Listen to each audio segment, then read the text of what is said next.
রেজাল্টটা আপনি বলছেন যে ওই 2+2 = 4ই হবে যে মানে রেজাল্টটা ওরকমই হবে। কিন্তু সেরকম যাচ্ছে কিনা মানে 2+2ই হতে যাচ্ছে কিনা কারণ ধরেন দলীয়করণ হচ্ছে, আগেও যেটার সমালোচনা করত বিএনপি যে এখন দেখা যাচ্ছে প্রশাসনেও দলীয়করণ সবগুলো জেলা পরিষদের প্রশাসক বিএনপির। আপনি যদি শুনতে না পারেন আমি আরেকটু কাছ থেকে বলি। পুলিশে দলীয়করণ মানে সর্বত্র দলীয়করণের একটা বিষয় দেখা যাচ্ছে। আ তাহলে বিএনপি আসলে শিখলোটা কি? এগুলোর তো খুব সমালোচনা করত বিএনপি। আপনি সিটি কর্পোরেশন, ঠিক আছে, মানলাম আপনার কথা যে বিএনপির দলীয় নেতাকে বসায় দেওয়া হয়েছে, বা জেলা পরিষদ মেয়র গুলা, জেলা মেয়র গুলা বা মিউনিসিপাল মেয়র গুলা কিন্তু ওখানে কিন্তু অফিসিয়ালদেরকে বসানো হয়েছে। এটা তো চালাইতে হবে। এখানে যারা ছিল আওয়ামী লীগের আমলে, যাদেরকে আপনি ইলেক্টেড বলতেছেন, দে আর নট ইলেক্টেড, তারা সিলেক্টেড এর চেয়েও খারাপ ছিল।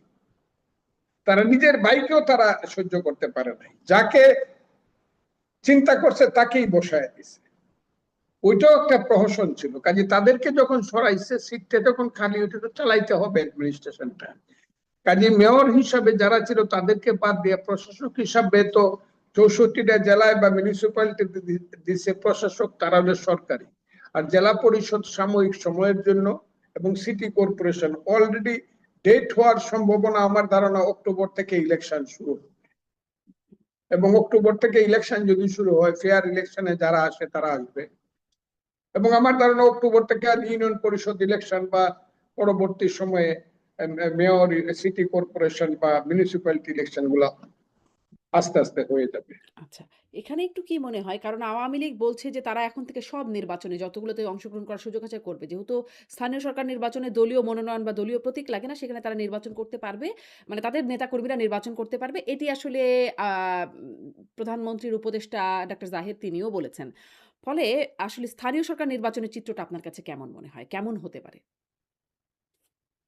আমি আপনাকে বলি, আওয়ামী লীগ যদি ইলেকশন করতে পারে, যেহেতু এটা মার্কা ছাড়া ইলেকশন, স্বতন্ত্র ইলেকশন হবে, আওয়ামী লীগের যদি কেউ ইলেকশন করে করবে, যদি তার বিরুদ্ধে মামলা থাকে সে কোর্ট ফেস করবে, আর মামলা থাকলে ফেয়ারলি ইলেকশন করবে।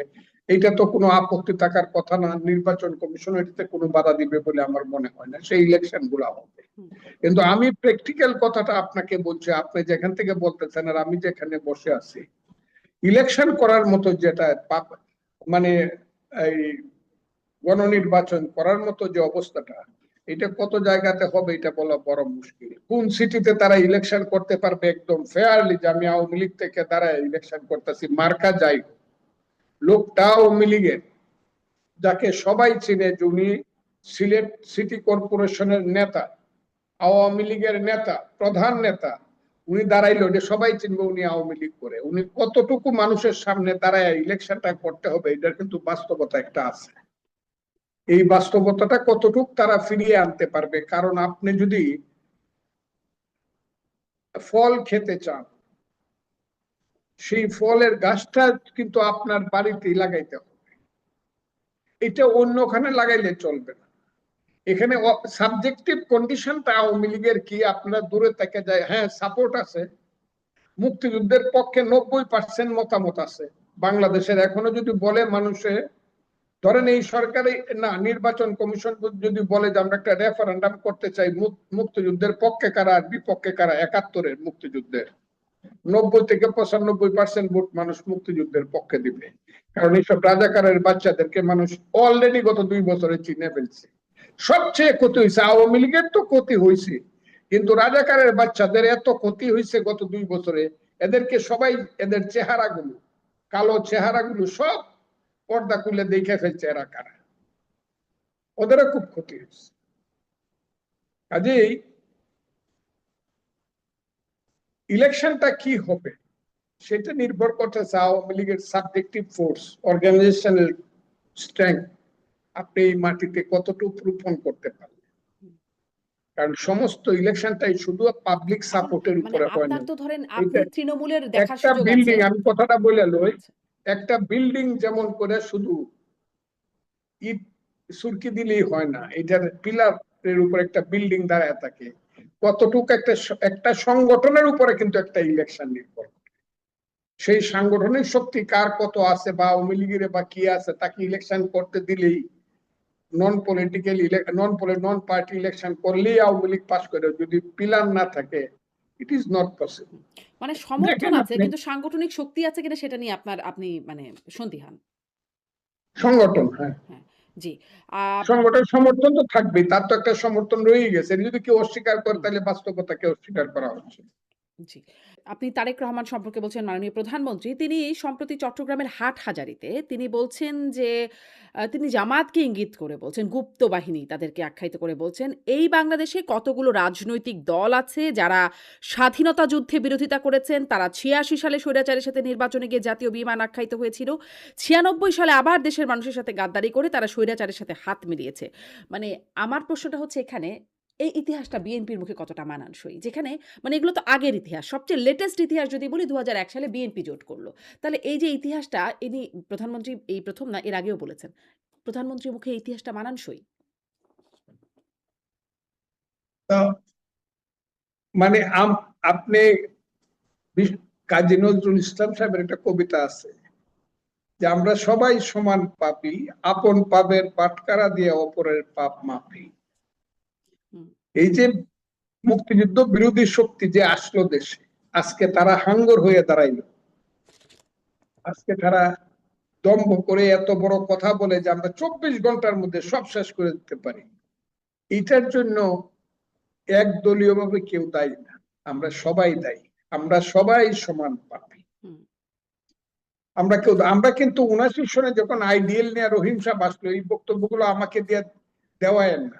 ৭৯ সনে যখন পার্লামেন্ট ইলেকশন প্রথম হইল জিয়াউর রহমান সাহেবের আমলে, তখনও কিন্তু সদ্য নামে জামাত ইলেকশন করলো জনাব আব্দুর রহিমের নেতৃত্বে আইডিএল নাম দিয়ে।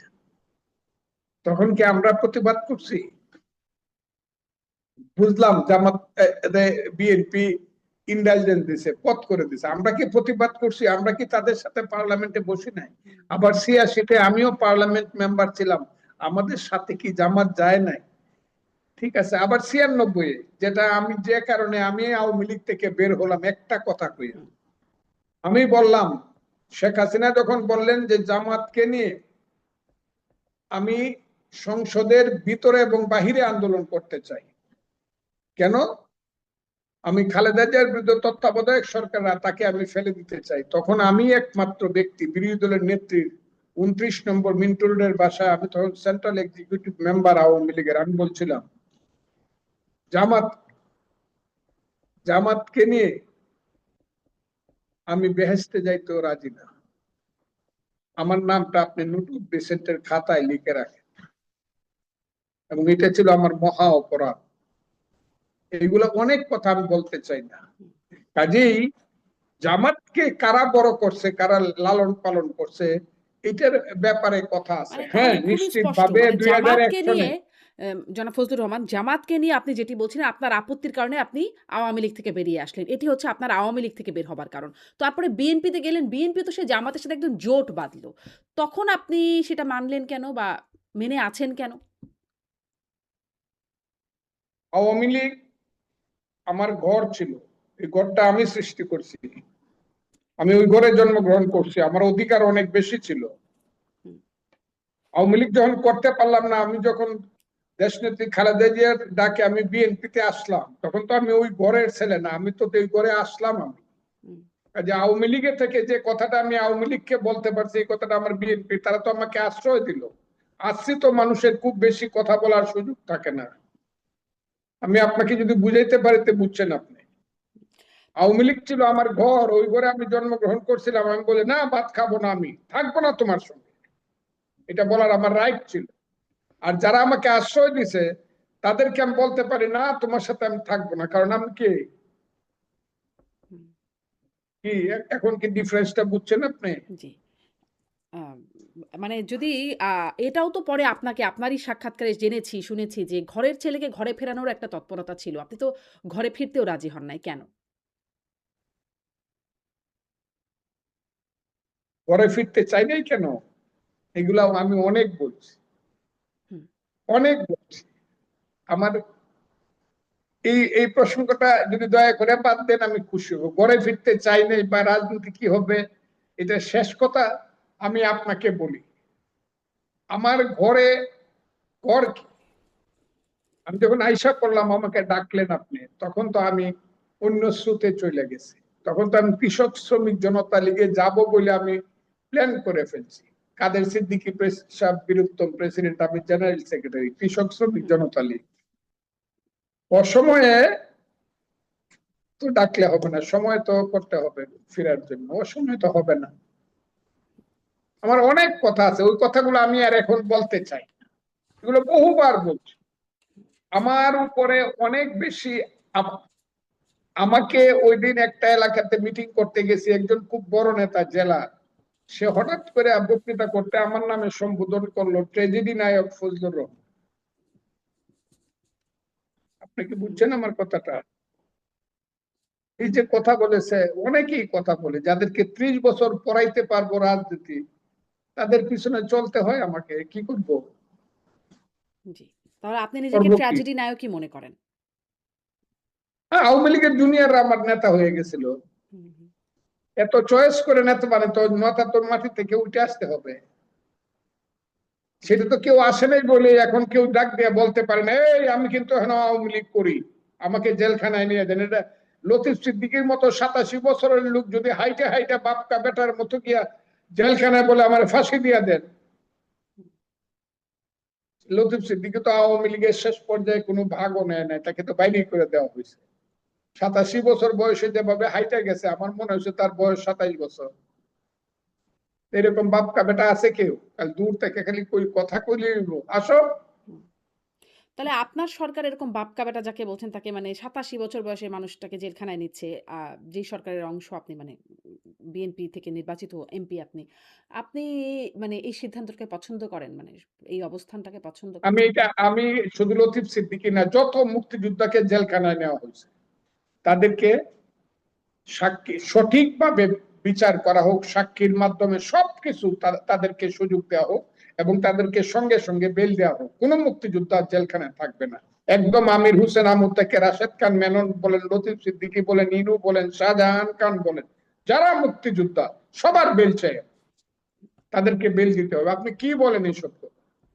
চাই, তবে তারা যদি দোষী হয়ে থাকে ঠিক আছে, দোষের বিচার হোক, কিন্তু তারা বেল পাবে এবং সঠিক বিচার করতে হবে। জি।